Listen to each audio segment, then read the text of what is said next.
سال 1985 ارجنٹائن کے ایک ایڈونچرر ایمیلیو اسکاٹو نے اپنی فارماسیوٹیکل کمپنی فائزر کی ملازمت صرف اس لیے چھوڑی تاکہ وہ اپنی 5 سالہ 1100 سی سی پرانی ہونڈا گولڈ ونگ انٹرسٹیٹ پر دنیا کو دیکھ سکے۔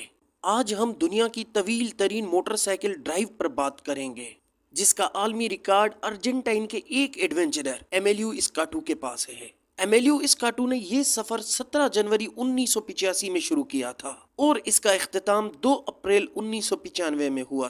یہ سفر 10 سالوں تک جاری رہا اور اسکاٹو نے اس سفر کے دوران 214 ممالک کا سیر کیا۔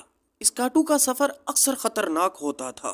سال 1985 میں نکارا گوا میں خانہ جنگی کے دوران اسکاٹو نے وہاں کا سفر کیا اور سال 1991 میں عراق کے حملے سے پہلے کویت کا سفر کیا۔ خیر، اس کے سفر کا سب سے خطرناک حصہ وہ تھا جب وہ افریقہ پہنچا تو اسے مشتبہ جاسوس سمجھ کر گرفتار کیا گیا اور بعد میں آزاد بھی کیا گیا۔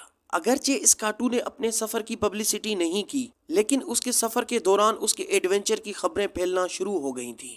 سال 1986 کے آخر میں جب وہ نیو یارک شہر میں پھنسا ہوا تھا، تب ایک ٹیلی ویژن کی خبر کی رپورٹ نے ڈونیشنز لانے میں مدد کی، جس کی وجہ سے وہ سمندر پار کر سکا تھا۔ ایمیلیو اسکاٹو نے 7,35,000 کلومیٹر کا سفر اپنی موٹر سائیکل گولڈ ونگ پر کیا۔ اس کے بعد اسکاٹو نے اپنی موٹر سائیکل کو کالی شہزادی کا خطاب دیا۔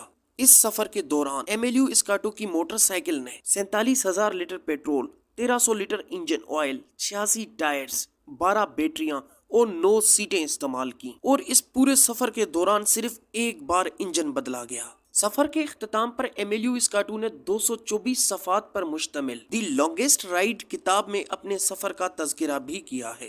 تو دوستو، یہ تھی دنیا کی طویل ترین موٹر سائیکل سواری کی کہانی۔